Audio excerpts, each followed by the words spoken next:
நோக்கி தகப்பன் தன் பிள்ளையை தோளின் மேல் சுமந்து கொண்டு வருவது போலவும் அவர்களை சுமந்து கொண்டு பாதுகாப்போடு அழைத்து கொண்டு பாலும் தேனும் ஓடுகிற கானான் தேசத்திலே கொண்டு போய் அவர்களை சேர்த்து அவர்களை அந்த இடத்திலும் பாதுகாப்பாக வைத்திருக்கிறார். அவருடைய செட்டைகளின் கீழே எவ்வளவு பாதுகாப்பு, எப்படிப்பட்ட பெரிய அடைக்கலம் அவருடைய செட்டையின் கீழ்.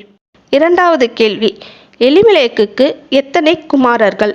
இந்த இஸ்ரவேல் மக்களை கர்த்தர் சத்ருவின் பிடியிலே சிக்கிக்கொள்ளாத படிக்கு காக்க நினைக்கிறார். அதனால தான் ஒவ்வொரு முறையும் கோழி தன் குஞ்சுகளை செட்டைகளின் கீழாக பாதுகாத்து வைத்துக் கொள்வது போல கர்த்தர் அவர்களை கூட்டி சேர்த்து பாதுகாத்து வைக்கிறார். இப்படிப்பட்ட கர்த்தருடைய செட்டைகளின் கீழ் இந்த ரூத் அடைக்கலமாய் வந்திருக்கிறாள்.